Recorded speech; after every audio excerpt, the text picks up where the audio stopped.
Hello friends, welcome back to my YouTube channel concept nursing classes. आज की class में RRB nursing superintendent exam special next practice test solve करेंगे। आज का practice test RRB nursing superintendent exam previous year का paper है। यह paper originally आपके सामने दिया गया है। क्वेश्चन नंबर 1 की ओर चलेंगे।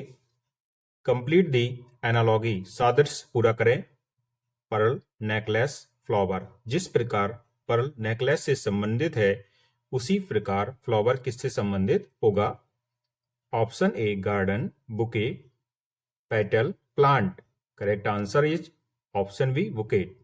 अब इसमें होता क्या है कि जिस प्रकार पर्ल बहुत अधिक कई सारे पर्ल मिलकर के नेकलेस बनाते हैं, उसी प्रकार एक से अधिक फ्लावर मिलकर के बुके बनाते हैं। इस प्रकार से इसका करेक्ट आंसर ऑप्शन बी बिल्कुल सही हो जाएगा।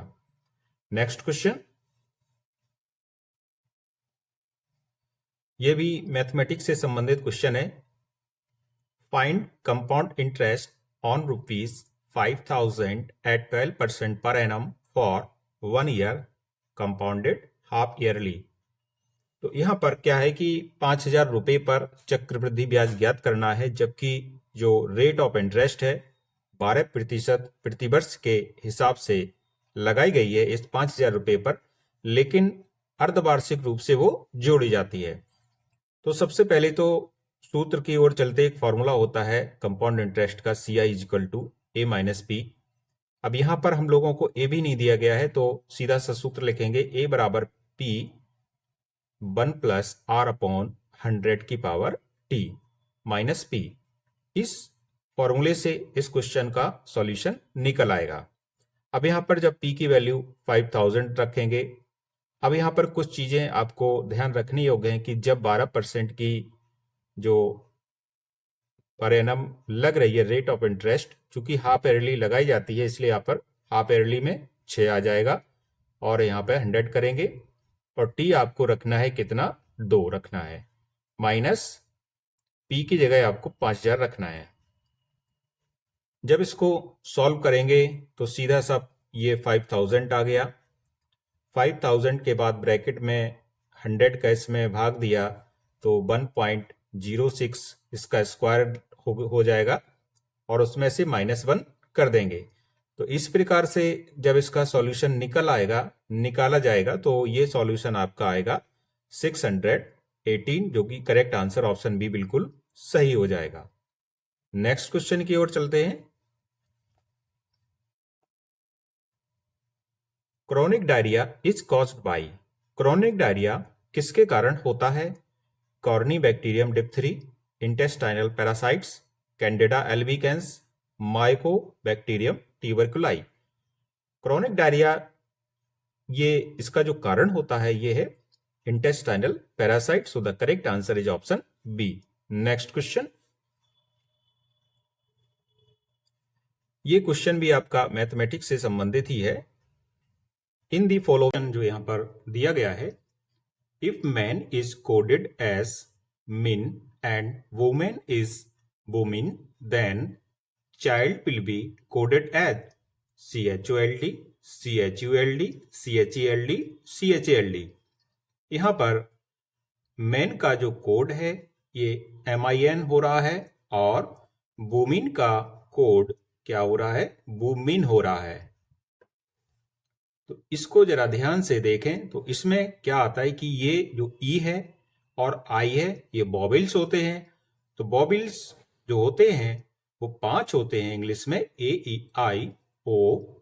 तो आगे वाला बॉबिल इसमें कन्वर्ट हो रहा है, ई का आई हो गया, यहां भी ई का आई हो गया वुमेन में।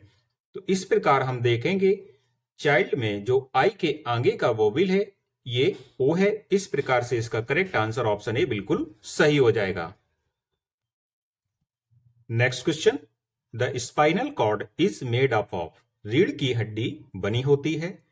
Option A nervous tissue, B cardiac muscle, C smooth muscles, D striated muscles. Spinal cord हमारे नर्वस सिस्टम का ही भाग होता है, इस प्रकार से ये स्पाइनल कॉर्ड नर्वस टिश्यू से बनी होती है। So the correct answer is option A. Next question, the ligaments join muscle to muscle, bone to bone, muscle to bone, none of these. Ligaments किसको जोड़ते हैं? तो लिगामेंट्स का काम होता है बोन से बोन को जोड़ना। So the correct answer is option B. Next question,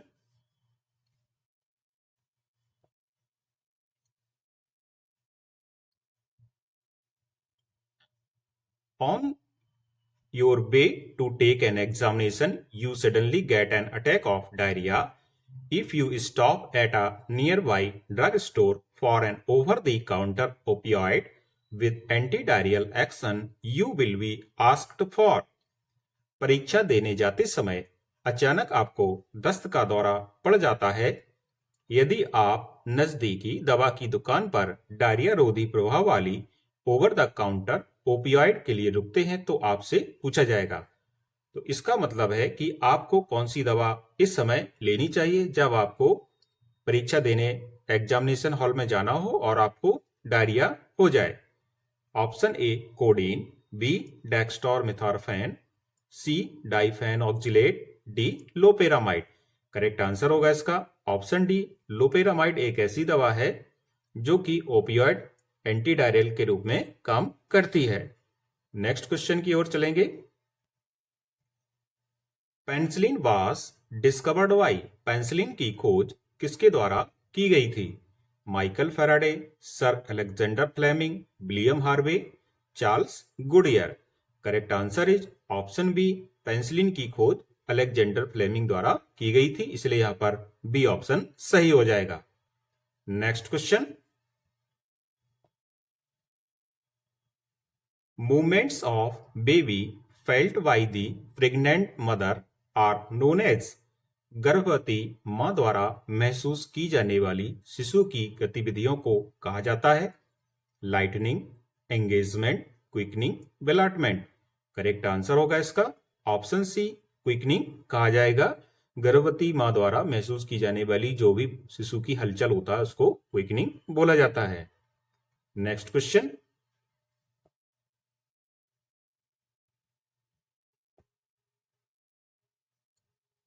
red blood corpuscles are formed in. लाल रक्त कणिकाओं का निर्माण होता है liver, small intestine, kidney, bone marrow. Correct answer is option D. Bone marrow में आरबीसी का फॉर्मेशन होता है और 120 दिन बाद इसकी डेथ हो जाती है स्प्लीन और लीवर में। Next question, disposable syringes are sterilised by. Disposable सिरिंजों को किसके द्वारा निष्फल किया जाता है या विसंक्रमित किया जाता है? Boiling, ultraviolet radiation, electromagnetic radiation, ethylene oxide. तो जब भी डिस्पोजेबल सिरिंजों को स्टेरलाइज करना हो तो इसके लिए प्रयोग करने वाला जो केमिकल है वो होता है ethylene oxide. So the correct answer is option D. Next question, DPT vaccination is for protection against. डीपीटी टीकाकरण किसके बचाव के लिए है? Option A diarrhoea pertussis tetanus, B diarrhoea polio tetanus, C diphtheria pertussis tetanus, D diphtheria polio tetanus. Correct answer है option C. DPT vaccination किससे बचाव करती है? डिप्थीरिया से, पर्ट्यूसिस से और टिटनेस से। इस प्रकार सी ऑप्शन यहां पर सही है। नेक्स्ट क्वेश्चन,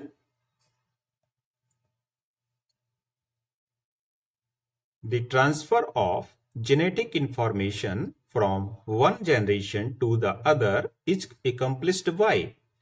आनुवंशिक जानकारी का एक पीढ़ी से दूसरी पीढ़ी तक स्थानांतरण किसके द्वारा संपन्न होता है? DNA, messenger RNA, transfer RNA, both, B and C. Correct answer होगा इसका डीएनए के द्वारा ऐसा होता है कि जो भी जानकारी है माता पिता से उसके संतानों में पहुंचती है। इस प्रकार करेक्ट आंसर ऑप्शन ए बिल्कुल सही हो जाएगा। नेक्स्ट क्वेश्चन की ओर चलेंगे।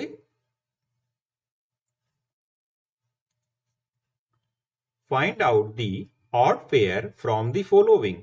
निम्नलिखित में से विषम जोड़ी ज्ञात कीजिए। Potato, curry, man, male, lemon, citrus fruit, lotus flower. Correct answer is option A potato curry. ये संबंधित नहीं है। शेष मैन मेल होता है, लेमन साइट्रस फ्रूट होता है और लोटस एक फ्लावर होता है। इस प्रकार से करेक्ट आंसर ऑप्शन ए बिल्कुल सही है। Next question, the first metal to be used by a man was, मनुष्य द्वारा प्रयोग की जाने वाली पहली धातु थी aluminium, copper, silver, iron.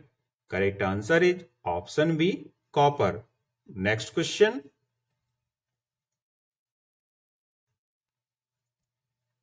what is the nerve cell that conveys impulses from the central nervous system to the periphery?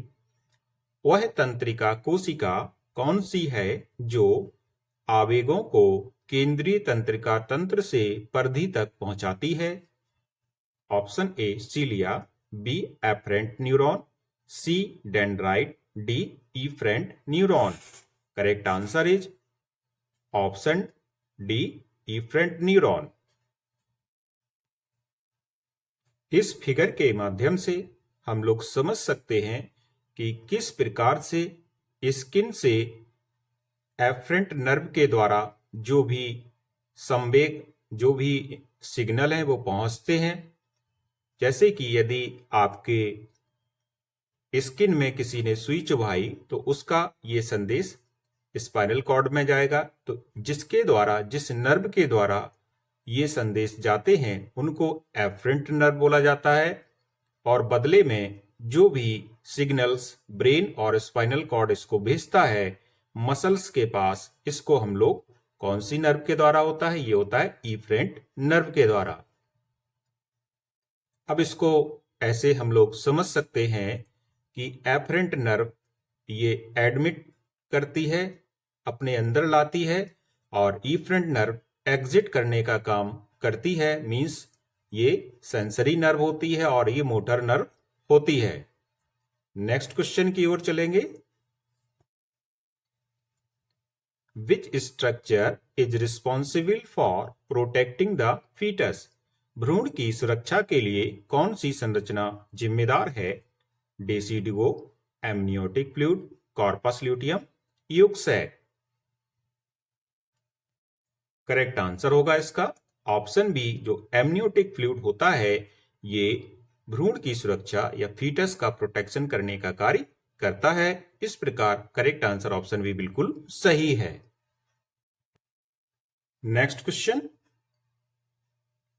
The temperature regulation centre is located in the, तापमान विनियमन केंद्र स्थित होता है सेरिबेलम, थैलेमस, सेरिब्रम, हाइपोथैलेमस। तो जो तापमान का रेगुलेशन होता है ये होता है हाइपोथैलेमस के द्वारा, इसलिए करेक्ट आंसर ऑप्शन डी होगा। Next question, the most abundant source of iron is, iron का सबसे प्रचुर स्रोत है milk, green vegetables, eggs, beans. जो भी हरी सब्जियां होती हैं तो अच्छी बात है ये, आप यदि कोई इसको खाए तो उसको आयरन को जल्दी बढ़ाने में मदद करती हैं। जो भी जैसे आपकी पालक है, मेथी है, तो इस प्रकार की जो भी ग्रीन एंड लीफी वेजिटेबल्स होती हैं ये आयरन रिच होती हैं। इस प्रकार से इसका करेक्ट आंसर ऑप्शन बी बिल्कुल सही होगा। Next question, spondylitis is the name of a disease that affects the. Spondylitis एक ऐसी बीमारी का नाम है जो प्रभावित करती है। तो किसको प्रभावित करेगी? Option A spinal column, B brain cell, C kidney, D none of these. Correct answer होगा ऑप्शन ए, स्पाइनल कॉलम को स्पॉन्डिलाइटिस की बीमारी प्रभावित करती है। नेक्स्ट क्वेश्चन की ओर चलेंगे।